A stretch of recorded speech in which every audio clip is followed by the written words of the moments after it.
తెలంగాణ కర్ణాటక సరిహద్దులో చెత్త డంపింగ్ వివాదం ఉద్రిక్తతలకు దారితీసింది. కర్ణాటక నుంచి చెత్తను వాహనాల్లో తీసుకొచ్చి తెలంగాణ బోర్డర్ వద్ద డంప్ చేస్తున్నారని స్థానికులు ఆరోపించారు.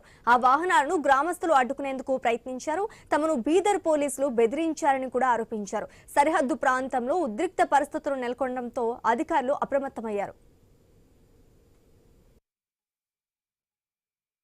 Karnataka and Telangana state border issue ఒకటి ఉంది. అందులో మేము మొన్నటి వచ్చినప్పటి నుంచి మేము 8 మంది మీద కేసులు చేసినాము. ఆల్రెడీ ప్యూఆర్ ఇష్యూ చేసినాము, పై ఆఫీసర్లకు రిపోర్ట్ చేసినాము, దీనిపైన ఆడియోలు వీడియోలు అంతా పంపించినాము. అయితే ఇక్కడ 2 రాష్ట్రాల సరిహద్దు ఇష్యూ ఉంది కాబట్టి ఇంతకుముందు కూడా సర్వే చేసి దీని డిస్ప్యూట్ ఉంది, దీనిపైన సర్వే చేసి బౌండరీ ఫిక్స్ చేయాలని మా పై అధికారులకు ఆల్రెడీ మేము రిపోర్ట్ రాసినాము. అది వచ్చే వరకు కొద్దిగా రైతులు కొంచెం ఓపిక పట్టాలంటే కొంచెం వాళ్ళ భూములు మాకు పోతున్నాయని చెప్పేసి వాళ్ళు కొద్దిగా గొడవలు చేస్తున్నారు. కొద్దిగా మాకు సహనం చేసి 2-3 రేపే పెద్ద అధికారులు వస్తున్నారు. రేంజ్ ఆఫీసర్, డిఎఫ్ గారు, ఏడిఎల్ఎస్ సార్ని తీసుకొని సర్వే కొరకు వస్తున్నారు.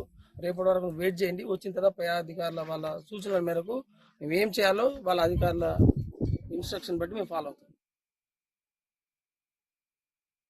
ప్రస్తుతం మా ఇస్మాయిల్పూర్ శివార్ మొత్తము సర్వే నెంబర్ 20 ఫారెస్టే. తదుపరి గతం లోపల అటవీ శాఖ మంత్రి చంద్రశేఖర్ ఉన్నప్పుడు మా తాత జమానా వెంకటరెడ్డి పటేల్ జమానా లోపల రోడ్డు మైల్వార్ నుంచి వస్తుంటే రైట్ సైడ్ లా మొత్తం మొలకాలు వేయాలి, ఫారెస్ట్ చేయాలి, లెఫ్ట్ సైడ్ లా మీకు చేసుకో తినే అంటేనే ఆ మాట మీద మా ఇస్మాయిల్పూర్ విలేజ్ వాళ్ళం ఒక్కరు కూడా ఇక్కడ రాలేదు. ఇక్కడ మళ్ళా 500 ఎకరాల దగ్గర కర్ణాటక తాండా బస్లోది తాండా, గోపీనాయక్ తాండా వాళ్ళు మొత్తం రుసుము ఇచ్చి ఫారెస్ట్ వాళ్ళ దగ్గర ఫారెస్ట్ వాళ్ళకు లంచాలు ఇచ్చి వాళ్ళు వందల ఎకరాలు కబ్జా చేస్తున్నారు. దానికి మేము అడ్డు వస్తే వాళ్ళు అడవిలలు మా మీద గొడవలకు వచ్చిండ్రు. తెలంగాణ కర్ణాటక సరిహద్దులో చెత్త డంపింగ్ వివాదం ఉద్రిక్తతలకు దారితీసింది. కర్ణాటక నుంచి చెత్తను వాహనాల్లో తీసుకొచ్చి తెలంగాణ బోర్డర్ వద్ద డంపింగ్ చేస్తున్నారని స్థానికులు ఆరోపించారు. ఆ వాహనాలను గ్రామస్తులు అడ్డుకునేందుకు ప్రయత్నించారు. తమను బీదర్ పోలీసులు బెదిరించారని కూడా ఆరోపించారు. సరిహద్దు ప్రాంతంలో ఉద్రిక్త పరిస్థితులు నెలకొనడంతో అధికారులు అప్రమత్తమయ్యారు. ఇక ఇదే అంశానికి సంబంధించిన మరింత సమాచారం మా ప్రతినిధి క్రాంతి కుమార్ అందిస్తారు. క్రాంతి, చెప్పండి.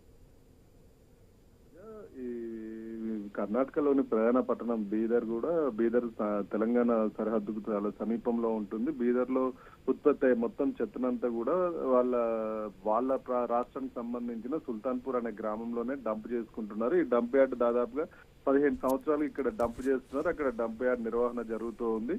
అయితే దానికి సంబంధించిన ఈ చెత్తలారీలు అందులో డంప్ చేయడానికి వెళ్ళే అన్ని కూడా కాస్త కొద్ది దూరం మన తెలంగాణ రాష్ట్రంలోని లోంచి వెళ్లాల్సి వస్తుంది. అందులో భాగంగానే మాల్గి అనే గ్రామంలోంచి ఈ లారీలు వెళ్లాల్సి వస్తుంది. అయితే ఈ లారీలు వెళ్లే క్రమంలో మా గ్రామస్తులంతా కూడా దుర్వాసన వస్తుందని చెప్పి లారీలు అడ్డుకున్నారు. అంతే తప్పించి దాన్ని యాక్చువల్గా వాళ్ళు తీసుకొచ్చి ఆ చెత్తను అయితే మనం ఎక్కడ కూడా తెలంగాణ రాష్ట్రంలో పోస్తున్న పరిస్థితులు అయితే లేవు. వాళ్ళ రాష్ట్రంలోనే గత 15 సంవత్సరాలు ఉన్న డంప్ యార్డ్ లోనే పోస్తున్నారు. సుల్తాన్పూర్ అనే గ్రామం కర్ణాటక రాష్ట్రానికి సంబంధించింది. ఆ కర్ణాటక రాష్ట్రంలోనే ఈ చెత్తను డంప్ చేస్తున్నారు. కాకపోతే ఆ డంప్ యార్డ్కి చేరుకునే మార్గం మాత్రం కొంత తెలంగాణ రాష్ట్రంలోంచి ఉంటుంది.